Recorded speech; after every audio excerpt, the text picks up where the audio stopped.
Hello and welcome to the channel where we talk about all things Weiss Sports and chill with friends. My name is Liam and today we're going to the academy.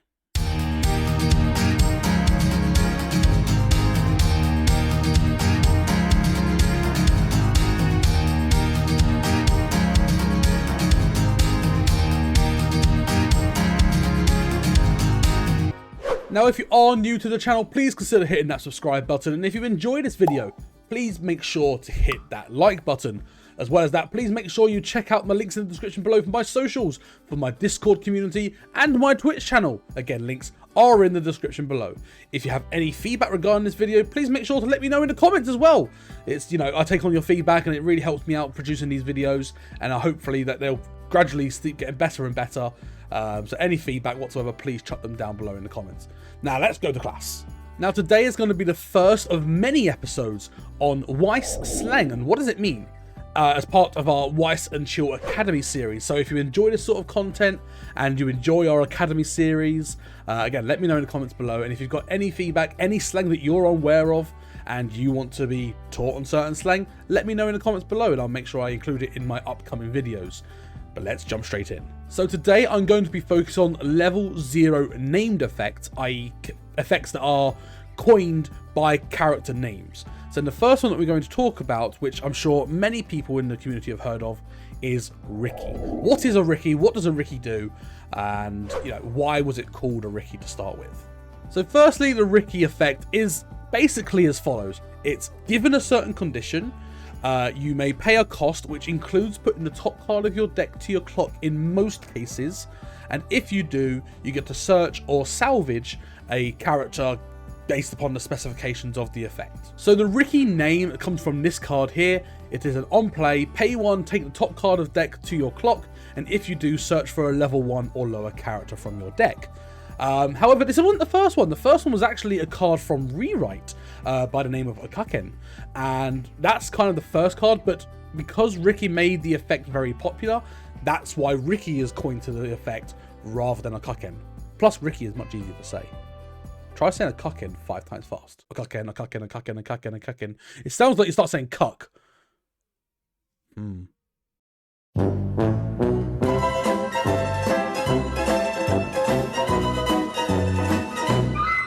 Again, there are many varieties of the Riki effect. You've got it on play, you've got it when it goes from stage to waiting room, you've got it on reverse, you've got it where rather than searching or salvaging a level 1 or lower character, it could be a trait character. It could be that you, instead of looking at or searching and salvaging for a character, you get to look at the top 2 cards of your deck and add any characters amongst them, like Aqua from HoloLive.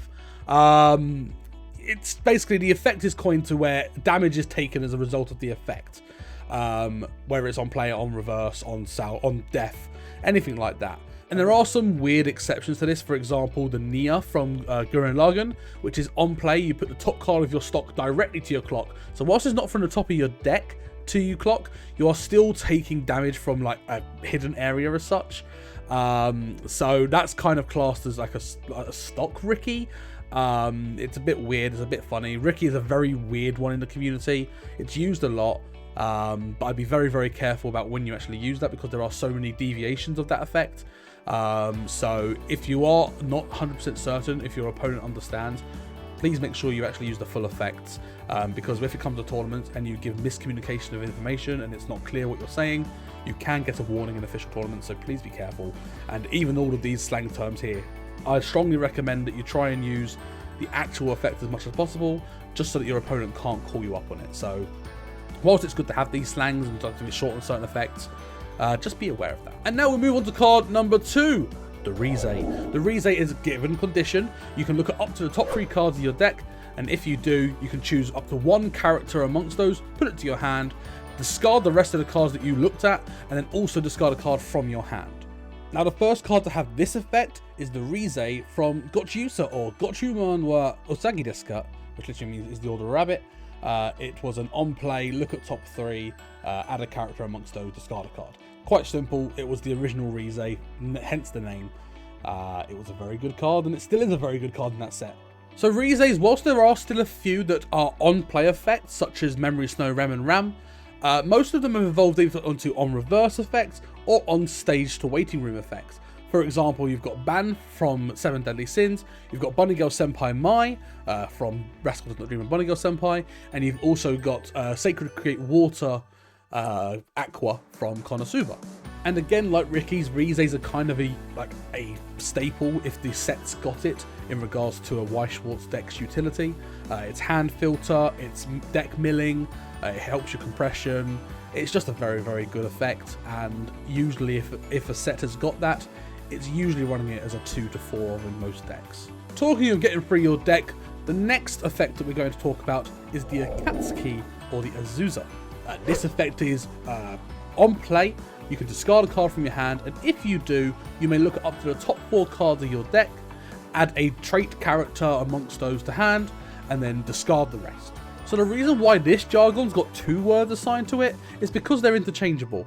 The reason for Azusa, which is the first word that was used for it, is because that was the first card that this effect really came on. It's from Idolmaster, and it was a level 0, which is again that on play, discard a card, look at top 4, add a character, and then discard the rest. And then the reason why Akatsuki comes into it is because in English, Idolmaster never came to English apart from Idolmaster Cinderella Girls. So in English, we never had that effect. Whereas Akatsuki was the very first one that came to English, which is why you see some people, especially those that are more affiliated to the Japanese game, tend to use Azusa, whereas the people more affiliated to the English game tend to use Akatsuki, but they are both the same jargon effect. And again, in days like this effect has evolved quite a bit, so there's still some other cards that got it, like in Bang Dream, this Kaoru, but it tends to be evolved more nowadays. Rather than being an on-play, just discard 1, top 4 add, what it's now evolved to more is more of a pay 1, discard 1, look at top 4, add any card, such as this Alice from Sword Art Online, and also this Rimuru from That Time I Was Reincarnated as a Slime. However, those cards aren't classed as Akatsuki, they are just generally called top 4, add a card. And again, people tend to explain that effect rather than just call it an Akatsuki. Now, moving on from Akatsuki / Azusa, we're going to move on to Chiyura / Fukaziroh or Fuka, or as we like to call it in the UK, Gregory. So the effect for this slang is as follows. When this card is sent from the stage to the waiting room, you may discard a card from your hand, and if you do, look it up to top 4 and add a specified card based upon the effect. Now, you might see a bit of confusion with this one because Chiyura was the first of its kind, where on death, discard 1, look it up to top 4, and it let you add a trait character, avatar or net. Then it sort of later evolved where it came to Gun Gale Online, and Fukaziroh has the effect, but rather than looking for a trait character, it let you get a level 1 or higher card. So people still call this a Chiyura, and in the community people call it Chiyura, which is actually incorrect because it doesn't let you add a trait character, it lets you add a level 1 or higher card, which is very specific, and it lets you get events, so it's pretty neat in that sense. Now, because of this confusion and because of this argument between the community, oh, is it a Fuka? Is it a Chiyura? Oh, it's Chiyura. No, it's not a Chiyura.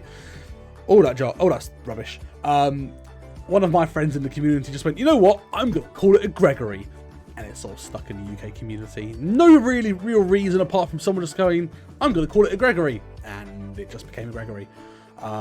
Realistically, if you're in the States or if you're playing globally, I'd recommend using Chiyura or Fukaziroh or Fuka, or again, explain the effect in full.